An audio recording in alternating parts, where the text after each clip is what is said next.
Good morning students of MSc fourth semesters. आप लोगों के लिए एक दूसरा वीडियो लेके हम हाजिर हैं। जैसा कि इसके पहले वाले वीडियो में डेवलपमेंट चल रहा था, I was discuss about the development in fishes. तो उसके इंट्रोडक्शन में कुछ टॉपिक्स हुए थे, कुछ हेडिंग्स हमने डिस्क्राइब किया था। तो इसमें जो है हम उसी को आगे बढ़ा रहे हैं।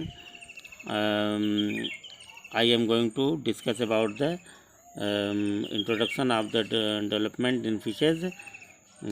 There are few headings also present here. This is a heading, egg types on the basis of float. इसके पहले हमने डिस्क्राइब किया था how many types of eggs found in fishes.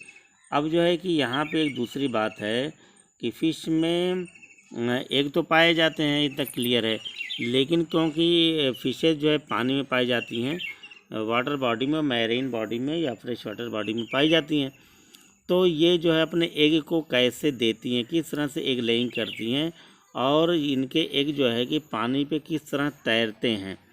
तो उनके तैरने के आधार पर, फ्लोटिंग के आधार पर, on the basis of floating of eggs of fishes, the eggs of fishes is various types.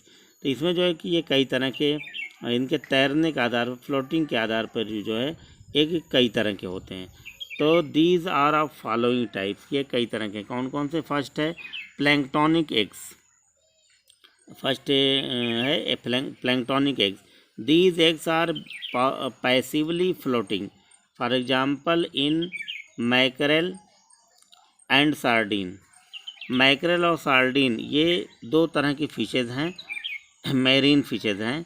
In fishes में ये फ़िश जो एग देती हैं वो पानी में, इनके जो एग हैं वो पैसिवली तैरती हैं, आराम से, बिना किसी प्रेशर के, बिना किसी केयर के ये जो है कि तैरती रहती हैं। इसके आधार पर इनको जो है कि प्लैंक्टोनिक एग बोलते हैं, और ये एग जो है मैकरेल और सार्डिन में पाए जाते हैं। दूसरा एक टाइप है semi beyond egg, semi beyond eggs. ये कैसे एग हैं। These eggs neither float nor perfectly settle on the bottom. ये एक ऐसे एग हैं, ये जो है कि तैरते नहीं हैं, ये जो है कि तैरने वाले, फ्लोटिंग करने वाले एग नहीं हैं, और न तो बॉटम पे जाके कहीं ये सेटल्ड ही होते हैं। तो ये इसीलिए इनके सेमी बियॉन्ड एग बोलते हैं। ना तो ये तैरते हैं, ना तो ये कहीं किसी बॉटम पे जाकर सेटल्ड होते हैं। तो इस तरह के एग्स को जो है हम सेमी बियॉन्ड एग्स बोलते हैं। और ये कार तौर से एग जो है कि उसी फ़िश के आस ही पास जो है कि उनसे जुड़े हुए रहते हैं। तो इसे को एक शेड एक फ़िश है, इसमें पाया जाता है, शेड फिश में। तीसरा है डिमर्सल एग। डिमर्सल एग्स क्या है। Eggs sink and settle near the bottom. ये एग जो है कि सिंक करती हैं और बॉटम में, यानी कि पानी, जिसे चाहे वो रिवर हो चाहे पॉन्ड हो, कहीं पे भी अगर ये फिश हैं तो उनके बॉटम में जब ये एग देती हैं तो वो एग जो है कि जा करके बॉटम में सेटल्ड कर जाते हैं। तो इनको डिमर्सल एग बोलते हैं। ये किसमें पाया जाता है। ये जो है ये ज़्यादातर फिशेज इसी में पाए जाते हैं। ज़्यादातर फिश के एग इसी तरह के होते हैं। इसके बाद जो कि इम्पॉर्टेंट बातें हैं, important fish terms related to spawning manners. Fish से, क्योंकि फ़िश के फर्टिलाइजेशन ऑफ फिश के आधार पर फ़िश के कुछ टर्म हैं जो इम्पॉर्टेंट हैं। इसके आधार पर फ़िश के कई तरह के नाम दिए गए हैं, टर्म दिए गए हैं। तो important fish terms related to spawning manner, इनके स्पॉनिंग मैनर के आधार पर किस तरह स्पॉनिंग होती हैं, इसमें फर्टिलाइजेशन होता है, उसके आधार पर ये फ़िश कई तरह के होते हैं। देखिए, these are various type. First है फाइटोफिल्स फिश। ये एक तरह का फिश हैं। कैसे फिश हैं।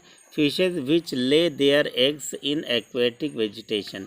एक ऐसे फिश हैं जो अपने एग को एक्वेटिक वेजिटेशन के ऊपर देते हैं। Fishes which lay their eggs in aquatic vegetation, जो पानी के अंदर पाए जाने वाले पेड़ पौधे होते हैं, छोटे छोटे जो फ्लोटिंग वेजिटेशंस होते हैं, उनके उसी में जो ये अपने एग को ही देती हैं। ऐसे फ़िश को कार्प बोलते हैं, कार्प फिश। यानी कि कार्प फिश को हम फाइटोफिल्स फिश भी कह सकते हैं, क्योंकि ये अपने एग्स को एक्वेटिक वेजिटेशन में जा कर के देती हैं, एग लेइंग करती हैं। दूसरा है लिथोफिल्स एग। लिथोफिल्स एग्स कौन से फिश हैं? Fishes which spawn on hard surface as stones. ये फिशेज जो हैं अपने एग को जो है, जो पानी के अंदर जो हार्ड स्टोन होते हैं, हार्ड सरफेस होते हैं, किसी तरह के हार्ड सरफेस हों या स्टोन हों, पत्थर हों, उसके ऊपर ले जाके अपने एग को देते हैं, अंडे देते हैं। तो ऐसे फिश जो है कि इसका एग्जाम्पल है सालमन फिश जो है लिथोफिल्स फिश है। तो एक दूसरा टर्म और तीसरा टर्म है ऑस्ट्रैकोफिल्स। ऑस्ट्रैकोफिल्स फिश वो होते हैं fishes which deposit their eggs inside a bivalve mollusc. ये अपने अंडों को जो है मोलस्क बाइवाल्व जो जिनके ऊपर शेल पाए जाते हैं, उनके शेल के अंदर, मोलस्का के जो एनिमल्स होते हैं, शेल, उनके बॉडी के ऊपर शेल पाया जाता है, हार्ड कवरिंग होती है, उसी शेल बाइवाल्व शेल के अंदर ये ले जाके अपने एग को डिपॉजिट कर देते हैं, यानी अंडे देते हैं। ऐसे फिश को बाइटरलिंग फिश बोलते हैं। बाइटरलिंग फिश में ये देखने को मिलता है। नेक्स्ट फिश है pelagophils fish. Fishes which spawn freely in column of water and the eggs usually float. ये ऐसे फिश होते हैं जो अपने एग को कॉलम ऑफ वाटर में देते हैं, यानी कि जो वाटर का जो एक अपना स्टेटा होता है, अस्तर होता है, उसी में देते हैं। फ्लोटिंग वाटर के अंदर जो है कि ये अपने एग को जहाँ ज़रूरत समझते हैं वहीं पे देते हैं, और बहते हुए पानी में एग देते हैं। इसी वजह से इनके जो एग हैं वो पानी पे तैरते रहते हैं। तो ये फ्लोटिंग फिश हैं, यानी कि ये पिलैगो फिश बोलते हैं। ये ख़ास तौर से कॉड फिश में ये देखने को मिलता है। नेक्स्ट है साइमोफिल फिश। पी साइलेंट है, साइमोफिल फिश। ये फिश कैसे हैं? Fish which deposit their eggs in Sandy surface, यानी कि ये जो है कि ऐसे सरफेस पे एग देते हैं जो बालू वाला हो, सैंडी सरफेस हो, बलुई मिट्टी के अंदर, यानी कि रिवर के, नदी के या समुद्र के अंदर जहाँ पे नीचे रेत हो, बालू हो, वहीं पे अपने एग को देने वाले होते हैं ये फिश। इनको जो है कि साइमोफिल्स फिश बोलते हैं। इसका एग्जाम्पल है लोचेज फिश में ये देखने को मिलता है।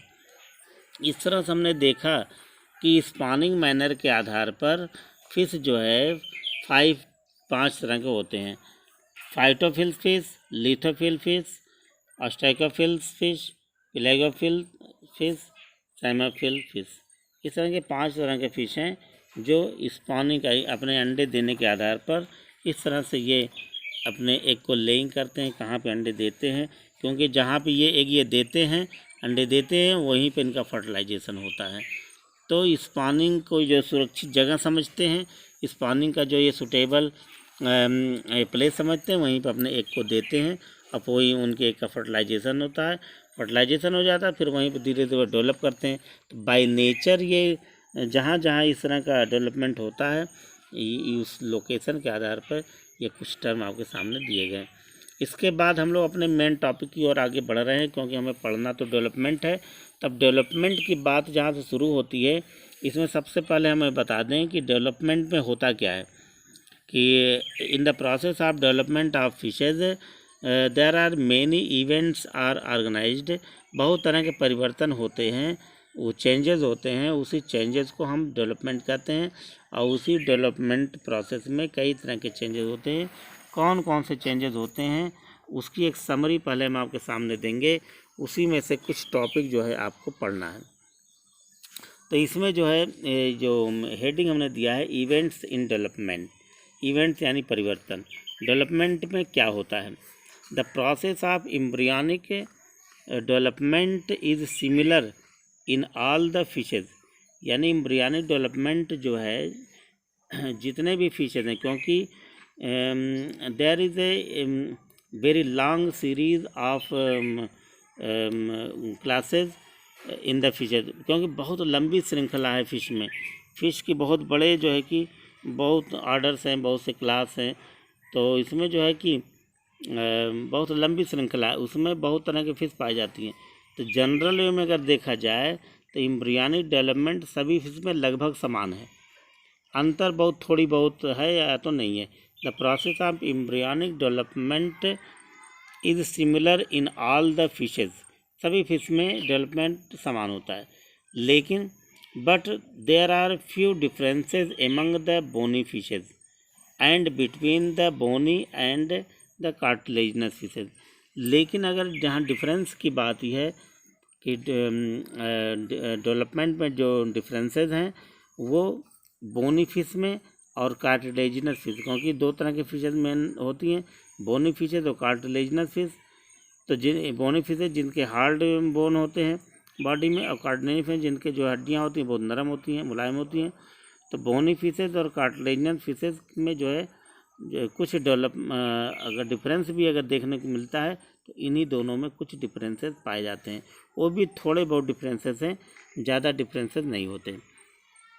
लेकिन यहाँ डेवलपमेंट की हम बात करें तो डेवलपमेंट में क्या होता है, कौन कौन से स्टेज आते हैं, कौन कौन से स्टेप्स आते हैं, उन्हीं में से कुछ स्टेप हमारे सिलेबस में जो दिया गया है वही हमें पढ़ना है। जैसे कि दिया है इस सिलेबस में डेवलपमेंट, तो डेवलपमेंट में बहुत स्टेजेस आते हैं, लेकिन यहाँ पे 5 जो है कि टॉपिक हमें पढ़ना है। Gastrulation, neurulation, organ formation, larval development, metamorphosis. तो ये तो 5 तो स्टेजेस हैं, 5 स्टेप्स हैं आप डेवलपमेंट के। लेकिन इतने ही नहीं, इसके अलावा भी कई स्टेजेस होते हैं, कई स्टेप्स होते हैं जो हमें पढ़ना तो नहीं है, लेकिन इनका जिक्र यहाँ पे आएगा। तो यहाँ पे जो है कि how many steps of development in which becoming different events during the development of fishes. तो कौन कौन से हैं वो कई आपके सामने जो हम एक समराइज कर रहे हैं, दे रहे हैं। The development of an egg begins soon after it infertilized by a sperm. क्योंकि स्पर्म जो ही फर्टिलाइज करता है एग को, उसके बाद ही जो है यहाँ इसका डेवलपमेंट शुरू हो जाता है। यानी कि एग को स्पर्म जब फर्टिलाइज कर देता है, फर्टिलाइजेशन जब कंप्लीट हो जाता है, फर्टिलाइजेशन होते ही जो है कि वो जाइगोट में रह जाता है। जाइगोट के बाद फिर क्लीवेज, क्लीवेज के बाद फिर आगे के प्रोसेस शुरू हो जाते हैं। तो यानी कि फर्टिलाइजेशन से ही जो है कि डेवलपमेंट का स्टेज शुरू हो जाता है, स्टेप शुरू हो जाता है। तो development of an egg begins soon after it is fertilised by the a sperm. किसी एक स्पर्म से फर्टिलाइज होते ही एग के अंदर जो है डेवलपमेंट शुरू हो जाता है और एक स्टेप से शुरू हो जाते हैं। वो कौन कौन से स्टेप्स हैं वो हम आपके सामने दे रहे हैं। The various events that mark the development. कुछ ऐसे इवेंट्स हैं जो मार्क करने लायक हैं, जो यानी कि खास तौर से हैं। ऑफ ए टिलियस्टियन फिश में भी कैटेगराइज्ड है। यहाँ खास तरह से टिलियस्टियन फिशेज में डेवलपमेंट में कौन कौन से इवेंट्स हैं, कौन कौन से स्टेप्स हैं, ये आपके सामने कैटेगरी बनाई गई है। वो जो है कि समरी दी जा रही है। उसमें से कौन कौन से आपके देखिए। फर्स्ट है रिलीज ऑफ अनफर्टिलाइज्ड एग्स। यानी कि सबसे पहले ये जो स्टेप है release of unfertilised eggs. Unfertilised egg यानी कि female egg, female laying egg. Female अपने एग को प्रोड्यूस करती है, रिलीज़ करती है। जैसे हमने बताया स्पॉनिंग मैनर के आधार पर कितने तरह के फ़िश हैं, और अभी एग टाइप आपने पढ़ा कितने तरह के एग हैं। तो ये अलग अलग तरह के एग्स, और ये कोई पत्थर पे अपने एग को दे रहा है, कोई एक्वेटिक वेजिटेशन में एग को दे रहा है, तो कोई जो है कि बॉटम में अपने एग को सेटल कर रहा है। कोई मोलस्क के अंदर, शेल के अंदर जो है कि अपने एग को दे रहा है। तो इस तरह से तरह तरह के जो वेरिएशंस हैं उस आधार पे एक अपने फिशेज़ को रिलीज़ करती हैं, अपने एग को रिलीज़ करती हैं फिशेज़, और यानी कि वो एग लेइंग करती हैं। तो ये बहुत बड़ा जो है कि टॉपिक है। अगर इसकी स्टडी की जाए तो जितने तरह से एग फिशेज़ हैं उनमें बहुत वेरिएशन पाया जाता है। तो फिलहाल ये हमें जान लेना ज़रूरी है, लेकिन इसके बारे में डिटेल हमें नहीं पढ़ना है। रिलीज़ ऑफ अनफर्टिलाइज्ड एग, पहले से जो है कि अनफर्टिलाइज्ड एग जो है ये फिशेज़ रिलीज़ करती हैं, और वो अपने अपने मूड, अपने अपने हैबिटेट, अपने अपने जो है कि स्पॉनिंग मैनर के आधार पर ये एग रिलीज़ करती हैं। दूसरा जो टॉपिक है fertilisation and formation of fertilised eggs, fertilisation and formation of fertilised eggs. तो सेकंड नंबर फर्टिलाइजेशन होता है। तो एग लेइंग के बाद फर्टिलाइजेशन की जिस लोकेशन में, जिस हैबिटेट में ये जो है अपने एग देते हैं, और फिर वहीं उनका फर्टिलाइजेशन होता है बाय द मेल गैमेट्स यानी स्पर्म के द्वारा, और उसके बाद फर्टिलाइज्ड एग यानी जाइगोट का फार्मेशन होता है। जो ही फर्टिलाइजेशन कंप्लीट होता है उसके बाद तुरंत जो सबसे पहले जो स्टेज आता है वो जाइगोट फार्मेशन यानी फार्मेशन ऑफ फर्टिलाइज्ड एग, क्योंकि फर्टिलाइज्ड एग को ही जाइगोट करते हैं। तो ये दूसरे स्टेज में, लेकिन ये भी इसको यहाँ पे हमें डिटेल नहीं पढ़ना है, लेकिन इसके बारे में आप पहले से जानकारी आपको है, फर्टिलाइजेशन पढ़ चुके हैं। Fertilisation and formation of fertilised eggs हो गया।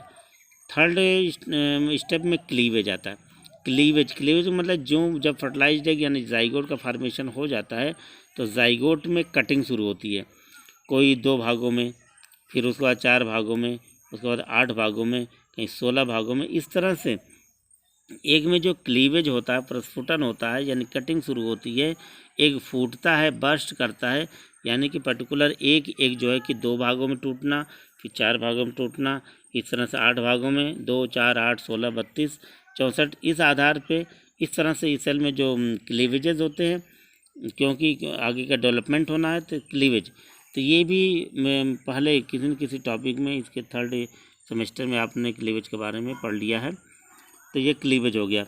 इसके बाद जब क्लीवेज कंप्लीट हो जाता है कि जितनी कटिंग्स होनी होती है, जितने भी सेल सिगमेंटेशन होना होता है, सारे सेल में सिगमेंटेशन जब कंप्लीट हो जाता है, लेकिन उनके डायमीटर में कोई चेंजिंग नहीं आती है, उनका डायमीटर सेम होता है, तो उसके अंदर लेकिन सेल जो है कि जहाँ इसके पहले ओनली 1 सेल था यानी जाइगोट सेल, उसके बाद हज़ारों की संख्या में वहाँ पे सिगमेंटेशन हो जाता है, फॉर्मेशन ऑफ सेल्स हो जाता है, उसके बावजूद उसका डायमीटर चेंज नहीं होता, यानी वो बॉल लाइक स्ट्रक्चर बना लेता है।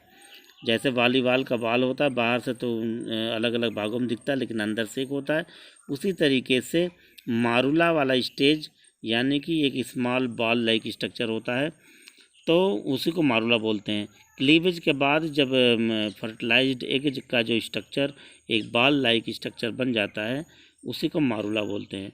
फिर ये मारुला का फार्मेशन होता है, क्योंकि मारुला के फार्मेशन के बाद ही उसी में एक स्थान पे कहीं पे ब्लास्ट होना शुरू होता है, वहाँ पे फूटना शुरू होता है। तो सेकंड स्टेज में जो आता है ब्लास्टुला, मारुला के बाद फिर ब्लास्टुला स्टेज आता है।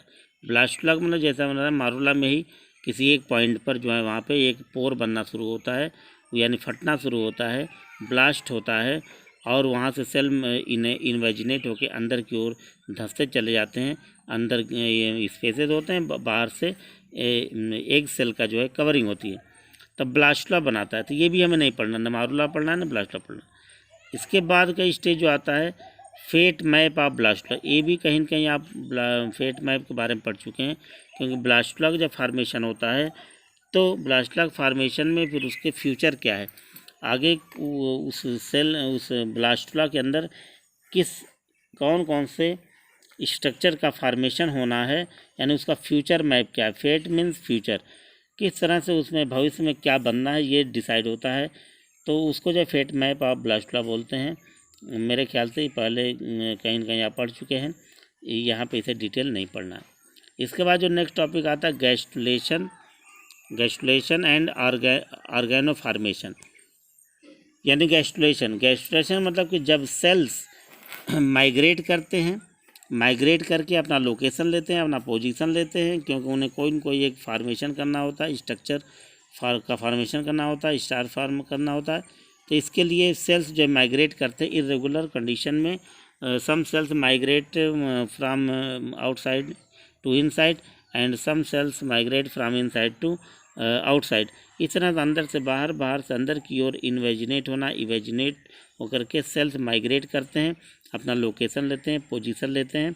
उस स्टेज को गैस्ट्रुलेशन बोलते हैं। तो गैस्ट्रुलेशन पढ़ना है। और इसी के साथ साथ जो ऑर्गेनो फार्मेशन पढ़ना, आर्गन फार्मेशन यहाँ पे दिया है तीसरे नंबर पे जो है आर्गन फार्मेशन दिया है, हेडिंग आर्गन फार्मेशन। इसी आर्गन फार्मेशन को ही जो ऑर्गेनो फार्मेशन बोलते हैं। तो इसे पढ़ना है, क्योंकि ऑर्गेनो फार्मेशन में फिर उसी एग से, एग के बॉडी में जो डिफरेंट आर्गन का फार्मेशन होता है वो कैसे होता है, उसका क्या स्ट्रक्चर होता है, कैसे उसका इनिशिएशन होता है, वो आपको पढ़ना है। नेक्स्ट स्टेज में आपको पढ़ना है hatching and larval development. Hatching, क्योंकि एग जब फूटता है तो उसमें से जो है कि यंग वंस या और फ्राई जो रिलीज़ होता है, और फिर अगर वो लार्वल कंडीशन में है तो लार्वल डेवलपमेंट कैसे होता है वो पढ़ना है। और जो कुछ ऐसे एनिमल्स होते हैं जो लार्वा नहीं देते, सीधे बच्चे ही देते हैं, तो उसमें लार्वल कंडीशन स्टेज नहीं आता। फिलहाल यहाँ पे हैचिंग और लार्वल डेवलपमेंट आपको पढ़ना है।